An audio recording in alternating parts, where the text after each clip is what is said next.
जब मैं नई नई बहू बनकर ससुराल आई तो दूसरी बहुओं की तरह मेरे मन में भी सास नाम के व्यक्तित्व के प्रति भय व शंका सी थी।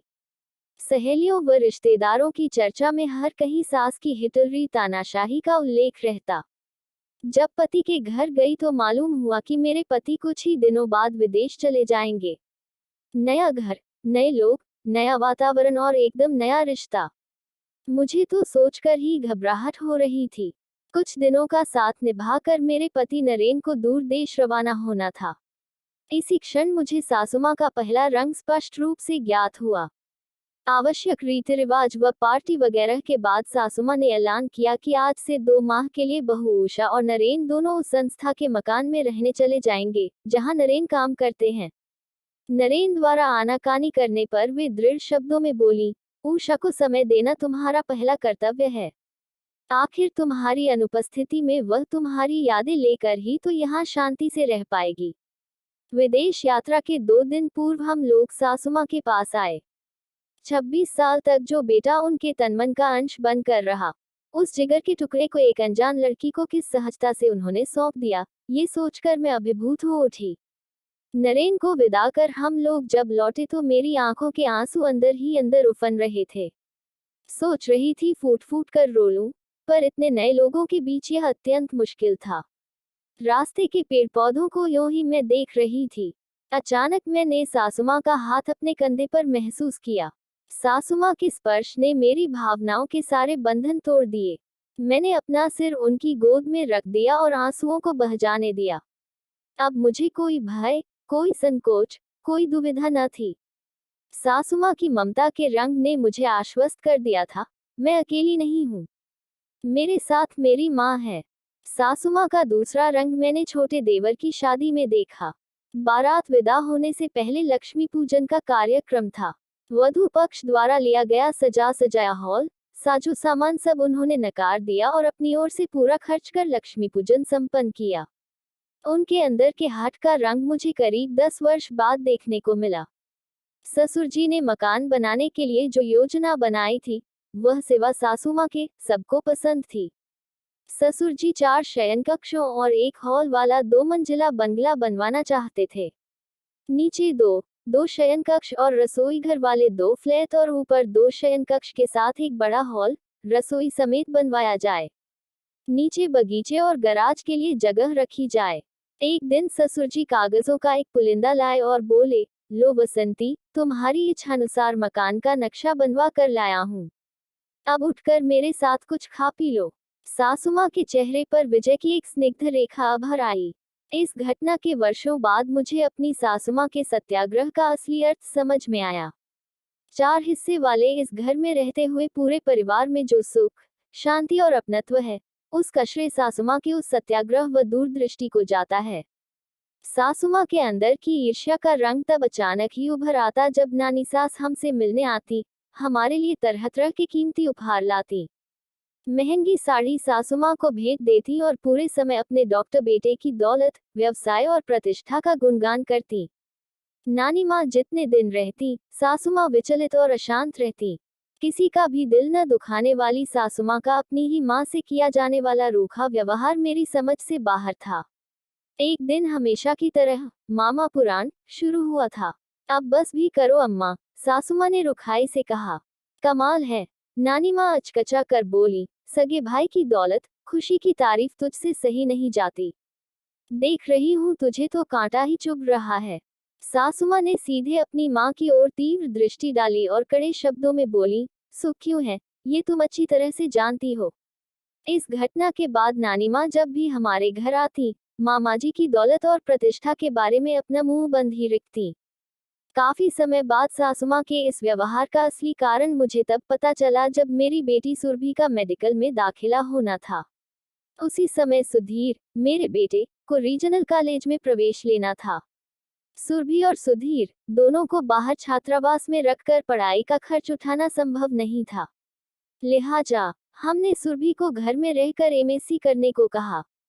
लेकिन सासुमां ने जब सुना तो बहुत नाराज हुई। सुधीर के लिए सुरभि के भविष्य की बलि क्यों चढ़ा रही हो? सुधीर को स्थानीय कॉलेज में इंजीनियरिंग पढ़ने दो, सुरभि का खर्च मैं उठाऊंगी। आखिर मेरे जेवर किस काम आएंगे? मैं नहीं चाहती कि एक और वसंती को अपने स्वप्नों के टूटने का दुख भोगना पड़े। तब मैंने जाना कि डॉक्टर मामा की खातिर ही सासू माँ का डॉक्टर बनने का सपना अधूरा रह गया था। मेरे बेटे सुधीर की शादी के लिए 6 दिन बचे थे। घर में नाच गाने की योजना थी। सहभोज और वीडियो शूटिंग का कार्यक्रम था। अचानक ससुर जी का पैर फिसला और पैर की हड्डी टूट गई। उन्हें अस्पताल में भर्ती कराया गया। जाहिर है, ऐसे में सासू माँ को ससुर जी की देखभाल के लिए अस्पताल में ही रहना था। ससुर जी की तबीयत संभलने के तीसरे दिन सासू माँ घर वापस आई और सन्नाटा व उदास माहौल देखकर बोली, अरे उषा, यह शादी का घर है क्या? न कहीं रौनक, न कहीं उत्साह, वह क्या है? मैं दुविधा में बोली। अब रहने भी दे, 2 दिन के लिए मैं घर छोड़कर क्या गई? सबके सब एकदम सुस्त हो गए। वे नाराज होकर बोली। फिर नरेन से बोली, तेरे पिताजी की तबीयत अब ठीक है। आज तुम दोनों भाई उनके साथ रहना। मैं कल सुबह अस्पताल आऊंगी। घर में दो बहुएं हैं, दो लड़कियां हैं, पर शादी का घर तो एकदम भूत घर जैसा लग रहा है। मेरे पोते की शादी में ऐसी खामोशी क्यों भला? ऐसा खुशी का मौका क्या बार बार आता है? फिर क्या पूछना, उस रात ऐसी महफिल जमी कि आज तक बुलाए नहीं भूलती। देर रात तक संगीत समारोह की रौनक रही। सासू माँ खुद खूब नाची और हर एक को उठा उठा कर हाथ पकड़कर खूब नचाया। सुबह हुई तो स्नान करके वे अस्पताल के लिए चल दी। मैं उनकी ममता और स्नेह से अभिभूत थी। अपने दुख, अपनी चिंता, परेशानी को छिपाकर उन्होंने किस तरह मेरी खुशी को महत्व दिया था, उसे मैं कभी नहीं भूल पाती। उत्साह का वह रंग कभी कभार आज भी उनमें उभर आता है। सासू माँ के व्यक्तित्व के 7 रंगों में एक रंग और था, और वह था अंधविश्वास का। घर में कोई भी समस्या हो, निवारण हेतु वे सबसे पहले गुरुजी के पास दौड़ी जाती। फिर मनौती, चढ़ावा, पूजा हवन वगैरह का दौर शुरू हो जाता। एक बार छोटे देवर ट्रैकिंग पर गए हुए थे। प्रतिदिन वहां के समाचारों में बादल, वर्षा, तूफान का जिक्र रहता। जब वे निश्चित समय तक नहीं लौटे तो हम सभी चिंता से व्याकुल हो गए। सासू माँ ने तुरंत गुरुजी की सलाह ली और दूसरे दिन से अंधेरे में स्नान ध्यान कर गीले कपड़ों में मंदिर जाने लगी। अम्मा, इस तरह परेशानी पर परेशानी बढ़ाओगी क्या? अब तुम भी बीमार पड़कर रही से ही कसर पूरी कर दो। एक दिन नरेन बरस पड़े। अम्मा जी ने शांत सहज उत्तर दिया, भोलेनाथ की कृपा से हरेंद्र जल्दी घर वापस आएगा, और रही मेरी बात, तो मुझे कुछ नहीं होगा। देखना, तेरा पोता गोद में खिलाने के बाद ही मरूंगी। वक्त बेवक्त नहाने, खाने और सोने से एक दिन जब सासुमा मंदिर में ही मूर्छित हो गई तो उन्हें अस्पताल में भर्ती कराया गया। 15 दिन बाद देवर जी सकुशल लौटे। आते ही सासुमा ने उन्हें गले लगा लिया और भावविह्वल स्वर में बोली, मेरे भोलेनाथ की कृपा से तुम मौत के मुंह से लौटे हो। देवर जी अवाक उनकी तरफ देखते रहे और बोले, क्या कह रही हो अम्मा? मैं और मौत के मुंह में? कुछ समझ नहीं आ रहा है।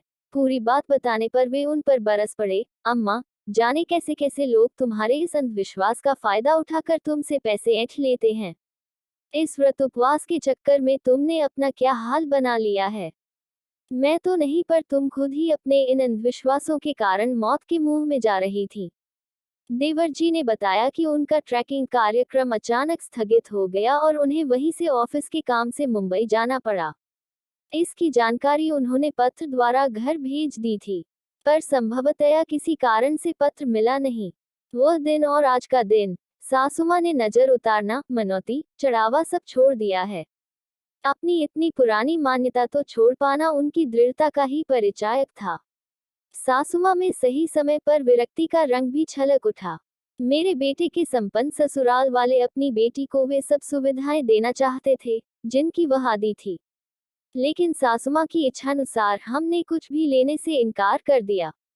जैसे जैसे समय बीतता गया, हमने महसूस किया कि उन सुविधाओं के अभाव में बहू को यहाँ समझौता करना मुश्किल हो रहा है। हम दुविधा में थे, इधर बहू भी अशांत थी, लेकिन अम्मा जी समधियाने का सामान लेने में खुद को अपमानित महसूस करती थी। हमारी उलझन को समझकर एक दिन वे बोली, बहू, अब सीढ़ी चढ़ना उतरना मुझसे होता नहीं। मेरे रहने के लिए नीचे ही इंतजाम कर दो। तुम लोग ऊपर के दोनों हिस्सों में चले जाओ। बुढ़ापे में मोहमाया जरा कम कर लेने दो।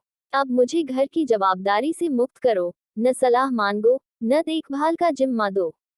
तब से अब तक सासुमां अपने आप में मगन हैं। उन्होंने अपने चारों तरफ विरक्ति की दीवार खड़ी कर ली है, पर उस विरक्ति में रूखापन नहीं है। वे आज भी उतनी ही ममतामयी और जागरूक हैं, जितनी पहले थी। आश्चर्य की बात तो यह है कि बहू का ज्यादा से ज्यादा समय अपनी दादी सास के साथ ही गुजरता है। वह अपनी दादी सास की सबसे ज्यादा लाडली है। उसने भी महसूस कर लिया है कि अपने परिवार की सुख शांति के लिए ही दादी माँ खुद ही तटस्थ हो गई हैं। अपने अधिकारों को छोड़कर वे सबके कल्याण में लगी हुई हैं।